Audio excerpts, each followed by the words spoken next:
Grandes maestros de la humanidad, Zoroastro. Zoroastro, algunas veces llamado también Zaratustra, fue un mensajero o manifestación de la fuente universal, nacido en Persia, la actual Irán, en Al-Rosatene, Azerbaiyán, Azerbaiyán, 628 a 551 a.C., fecha oficial, aunque algunos eruditos dicen que sería mucho más antiguo. Él es el fundador de la religión llamada zoroastrismo. De acuerdo con las leyendas zoroastrianas, nació de una madre virgen de 15 años de edad. Su familia y el pueblo consideraron este acontecimiento como un milagro de Dios. Sin embargo, la grandeza de los mensajeros de la fuente no radica en la forma en que nacieron. Abul-Baha explicó que el esplendor y honor de las almas santas y de las divinas manifestaciones provienen de sus perfecciones, bondades y glorias celestiales y de ninguna otra cosa.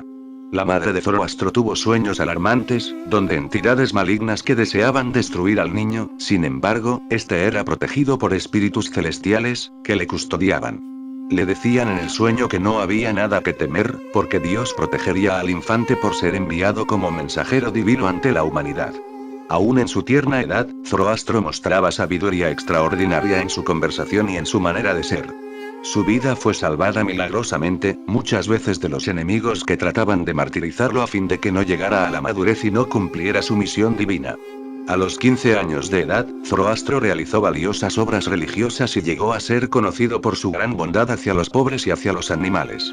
A los 20 años, dejó su hogar y pasó 7 años en soledad en la cueva de una montaña.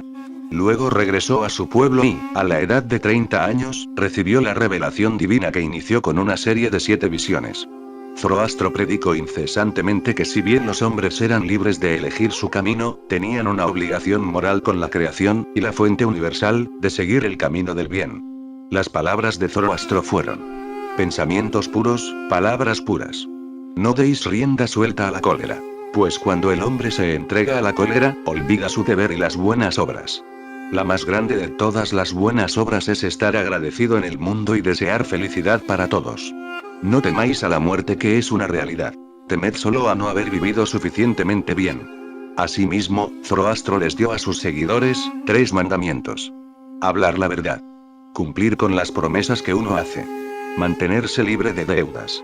Se opuso con firmeza al maltrato animal y en especial al sacrificio de los toros que hacían los sacerdotes, que maltrataban al ganado, con lo cual entró en conflicto con el principal rito religioso de la época.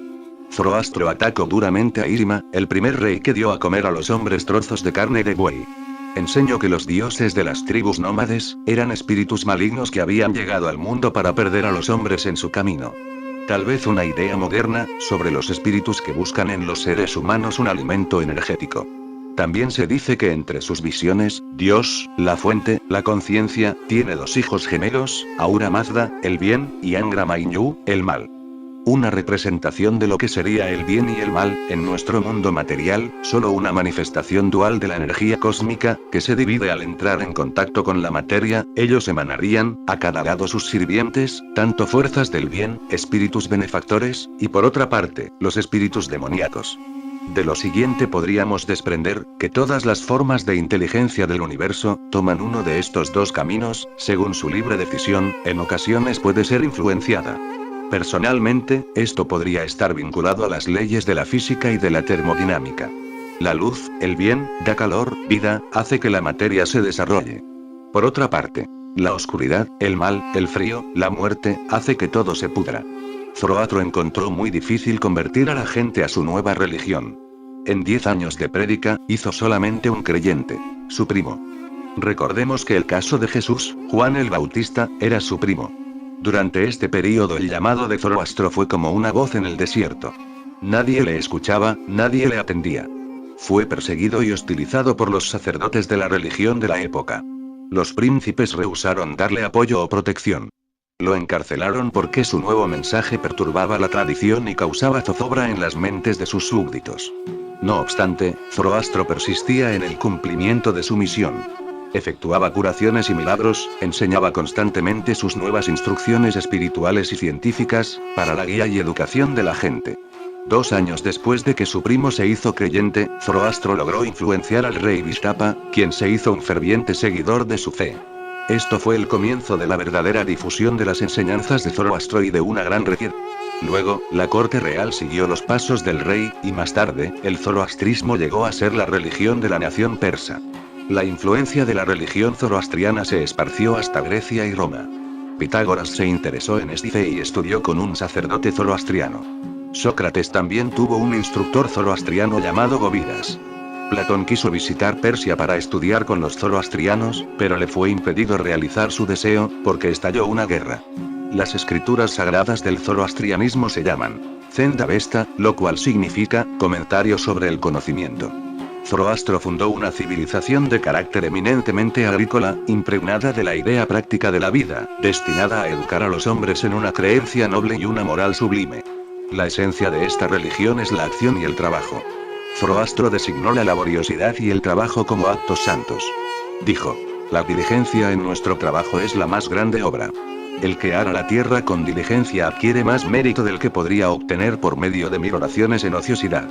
El que siembra maíz, siembra la religión. La ociosidad es un pecado.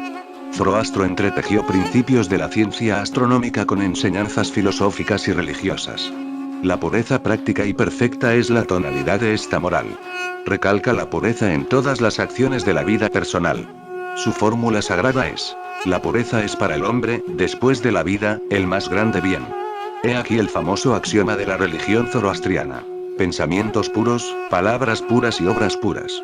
Esta regla es repetida constantemente por los creyentes de esta religión en sus oraciones cotidianas y en toda ocasión oportuna. Otros pensamientos son: el coser un remiendo sobre remiendo es mejor que mendigar ropa de los ricos. No deis rienda suelta a la cólera. Pues cuando el hombre se entrega a la cólera, olvida su deber y las buenas obras. No sufras ansiedad. Pues el que sufre de ansiedad, padecerá de la contracción, tanto del cuerpo, como del alma, y se privará del gozo del mundo del espíritu. No debes volverte presumido por gozar de gran parentesco y raza, pues al final, tu tesoro radicará solamente en tus propias acciones. La más grande de todas las buenas obras es estar agradecido en el mundo y desear felicidad para todos. Gozar de las bendiciones de la providencia es sabiduría. Permitir que otros gocen de ellas es virtud.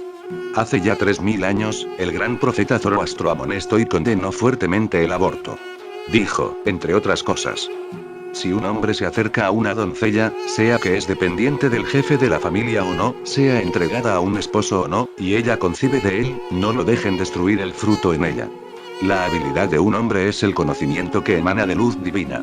El que se abstiene de comer carne maltratada de los animales, tendrá el Espíritu Santo y la verdad.